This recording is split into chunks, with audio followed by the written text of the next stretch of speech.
En esta ocasión, exploramos tres leyendas muy inquietantes y poco conocidas de la Ciudad de México colonial.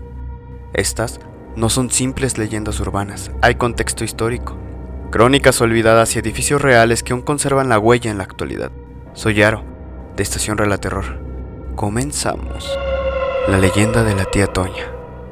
Entre el mito urbano y el fantasma colonial, en el imaginario popular contemporáneo, la leyenda de la tía Toña suele estar asociada a una casa escondida en el bosque de Chapultepec, donde una mujer vieja y solitaria habría cometido crímenes atroces. Sin embargo, esta es una versión moderna, surgida a mediados del siglo XX. Pocos saben que la raíz más antigua y documentada de la leyenda remite a una casa colonial en el actual centro histórico de la Ciudad de México, más precisamente en el entorno de la calle República de Chile, donde durante el siglo XVIII vivió una mujer conocida como Doña Antonia, la Toña, cuyo nombre sigue cargando una de las leyendas más inquietantes del periodo virreinal. Durante el siglo XVIII, la zona que hoy comprende las calles de República de Chile, Donceles y la calle de San Ildefonso era un entramado de casonas señoriales, conventos y calles empedradas. En una de esas casas, cerca del templo de San Lorenzo y a escasas cuadras del Palacio de la Inquisición, vivía Doña Antonia de los Ángeles, una viuda de notable fortuna heredada tras la muerte de su esposo, un comerciante peninsular ligado al consulado de comerciantes. Doña Antonia era, según registros de cronistas y testigos de la época, una mujer mayor, reclusa, tímida y enigmática. Pero lo que más llamaba la atención era su costumbre de recoger niños de la calle, huérfanos, lisiados, pequeños abandonados o que mendigaban en las calles. Los alimentaba, les daba techo y, según decían, los guardaba en su casa por meses sin que se les volviera a ver en público. Vecinos de la época comenzaron a notar patrones extraños. Los niños no eran adoptados ni regresaban a las calles. Las sirvientas lavaban los pisos de piedra con insistencia durante las madrugadas. Algunas noches se escuchaban llantos o ruidos metálicos como cadenas arrastrándose. En una carta anónima fechada en el año de 1790, conservada en el Archivo General de la Nación, se menciona que viuda Antonia, de aspecto sombrío, que recibe niños a quienes Dios ha retirado la voz. Una descripción que los investigadores creen se refieren a ella. Un comerciante de apellido Salcedo, según fuentes orales de inicios del siglo XIX, acusó a Doña Antonia de haber hecho desaparecer a su aprendiz de 12 años. Días después de su denuncia, fue encontrado muerto en el templo de Santa Catarina, con signos de estrangulamiento. El caso se cerró sin mayor investigación. A partir de ahí, su figura tomó un tono siniestro. Incluso, para los estándares de la época, algunos afirmaban que realizaba rituales extraños, otros que había enloquecido tras perder a sus propios hijos, lo que habría desencadenado su obsesión con los niños abandonados. Doña Antonia murió, según registros eclesiásticos, en el año de 1803, sola en su casa, sin parientes. Su cuerpo fue enterrado en el atrio del templo de San Lorenzo, pero nadie reclamó su herencia ni sus pertenencias. Desde entonces, la casona quedó deshabitada por años. Vecinos y transeúntes comenzaron a reportar apariciones, la figura de una mujer anciana caminando por el corredor, manos infantiles marcadas en los cristales, olor súbito a humedad y sangre. Uno de los relatos más impactantes recogió una crónica del año de 1821, cuando un guardia nocturno de apellido Baeza escuchó risas infantiles dentro de la casa cerrada, y al asomarse por una de las ventanas, vio decenas de sombras pequeñas rodeando a una mujer sentada en un sillón, acariciándoles el cabello. Baeza renunció al día siguiente y abandonó la ciudad. Una versión moderna que ubica la leyenda en una casa escondida dentro del bosque de Chapultepec no aparece en los registros antes de 1960. Fue hasta la proliferación de las leyendas urbanas en medios de radio y luego en televisión que se comenzó a asociar a la tía Toña con Chapultepec, probablemente por el atractivo de situarla en un lugar boscoso, alejado y misterioso. Sin embargo, no existen registros históricos de una mujer llamada Antonia viviendo sola en Chapultepec durante la época colonial ni en el Porfiriato. Las estructuras que hoy están en Chapultepec, como la Casa del Lago y el castillo, no corresponden con el perfil de la leyenda. Los únicos testimonios con base histórica y cronológica provienen del barrio de San Lorenzo y la calle de Chile, documentados en fuentes eclesiásticas y crónicas locales. Por tanto, la leyenda de la tía Toña nació en el centro histórico y fue desplazada a Chapultepec por efecto de un mito urbano moderno, sin sustento documental. La casona original fue demolida en la primera década del siglo XX, pero fragmentos de su estructura aún se integran en algunas vecindades de la zona.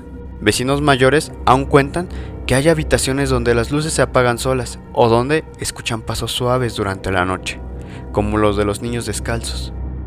En algunos altares improvisados, entre veladoras y estampas, todavía se puede encontrar una imagen, una figurita vieja de yeso con el nombre de Toña escrita en la base. Doña Antonia, la tía Toña, representa una figura trágica y perturbadora de una mujer solitaria en el México virreinal. Marginada, poderosa y temida, su mito se desdibujó en las calles durante los siglos, pero el corazón de su leyenda sigue latiendo entre las piedras del centro histórico, no entre los árboles del bosque. La monja del Café Tacuba. El Café Tacuba, uno de los restaurantes más antiguos y emblemáticos del centro histórico de la Ciudad de México, no solo ha sido testigo de comidas ilustres, fiestas bohemias y visitas presidenciales, también guarda entre sus paredes historias sombrías, leyendas de fantasmas y hasta un asesinato real. Antes de que se convirtiera en el epicentro gastronómico que hoy conocemos, parte del edificio, que en su origen no perteneció al restaurante como tal, fue habitada por monjes, monjas y pacientes psiquiátricos. Con el paso del tiempo, estas capas históricas han alimentado la leyenda y la confusión que hoy rodean al lugar. En la época del virreinato, la casona formaba parte de la red de construcciones del Hospital del Divino Salvador para enfermas dementes, fundado en 1687 por el arzobispo Francisco de Aguilar y Seijas. Fue el primer manicomio femenino en la Nueva España, exclusivo para mujeres con padecimientos mentales o, en muchos casos, recluidas por causas sociales y morales. Ser mujer y diferente podía bastar. Bastaba con enamorarse del hombre equivocado, negarse un matrimonio arreglado, comportarse con libertad, ser víctima de abuso sexual o quedar embarazada fuera del matrimonio para que una joven fuera enviada ahí. Muchas no estaban realmente enfermas, sino que eran consideradas inconvenientes para su familia. Se dice que, en algunos momentos del siglo XIX, el hospital fue administrado por monjas clarisas, aunque esto no está históricamente comprobado. A partir de esta supuesta presencia religiosa nace la leyenda más popular del Café Tacuba, la de la monja asesinada por amor. Según el relato, un interno del hospital se enamoró perdidamente de una monja. Desesperado por conquistarla sin éxito, su obsesión lo llevó a un extremo. La asesinó en un arranque de locura. Desde entonces, cuentan que el espíritu de la monja aparece por la noche, flotando sobre los escalones de la escalera del salón mexicano, dejando oír un suspiro largo y quejumbroso que estremece a quien lo escucha. Algunos clientes afirman haberla visto sentada en mesas vacías, reflejada en los espejos o cruzando los pasillos. Otros creen que no fue asesinada, sino que era una joven forzada por su familia a tomar los hábitos, que murió de pena y cuyo espíritu se manifiesta cada vez que alguien sufre por amor. En el propio restaurante se puede encontrar esta versión, donde describen a la aparición como una monja clarisa fantasmal, pero con una naturaleza protectora, casi angelical, una figura que vela por los visitantes y el lugar. Más allá de la leyenda, el Café Tacuba sí fue escenario de un asesinato real y documentado, el del político Manlio Fabio Altamirano Flores, gobernador electo de Veracruz. La mañana del 18 de noviembre de 1936, Altamirano fue asesinado a balazos mientras desayunaba en una de las mesas del restaurante. El crimen ocurrió frente a varios testigos y causó una conmoción nacional.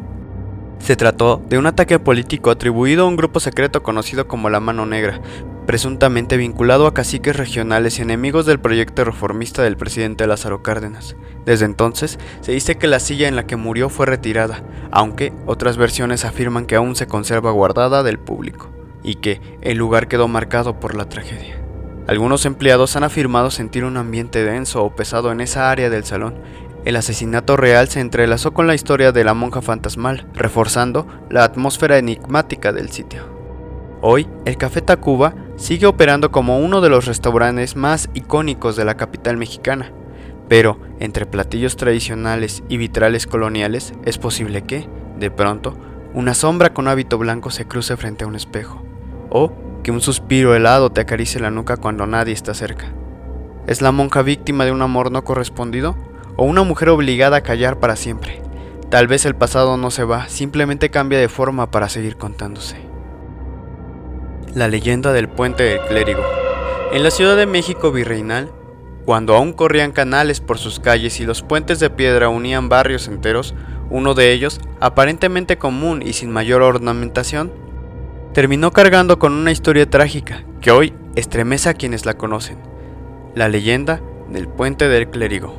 Hoy el puente ha desaparecido y la zona ha cambiado de nombre y diseño, pero la leyenda ha persistido, arrastrando ecos de culpa, pasión y muerte entre los muros del edificio colonial, como la antigua Casa de Escuela de Jurisprudencia y el Templo de Santa Teresa la Antigua, muy cerca de la calle Moneda y el actual Museo Nacional de las Culturas del Mundo. El puente, construido hacia finales del siglo XVII, unía dos márgenes del canal que cruzaba por lo que hoy es el corredor entre Correo Mayor y Jesús María. En la parte trasera del antiguo colegio de San Ildefonso, servía como paso para los clérigos, estudiantes, vecinos y comerciantes que transitaban entre templos, casas y el colegio en la ciudad virreinal. Aunque era un punto de paso cotidiano, con el tiempo fue cargándose con un halo oscuro por la historia que allí se contaba. Una de las versiones más difundidas habla de que un joven clérigo de nombre Fray Martín estudiaba en el colegio de San Ildefonso, o pertenecía a una orden cercana al convento de Santa Teresa la Antigua.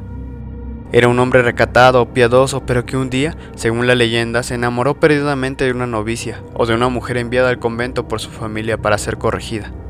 El amor fue creciendo en secreto, hasta que decidieron huir juntos una noche. El clérigo esperó bajo el puente, pero ella nunca llegó. Fue encerrada o traicionó su promesa. El joven, consumido por la angustia, se arrojó al canal desde el puente esa misma noche, dejando tras de sí el eco de una tragedia imposible. Muchos aseguran que en las madrugadas posteriores se escuchaban pasos húmedos, suspiros y oraciones desesperadas bajo la bóveda del puente. Algunos decían ver su silueta encapuchada de pie junto al canal. Pero existe otra versión más sombría, documentada en crónicas orales del siglo XVIII. En ella, el clérigo no se suicidó, fue asesinado. Según esta versión, el joven sacerdote fue asesinado por un portugués celoso, amante secreto de la misma mujer a la que el clérigo cortejaba.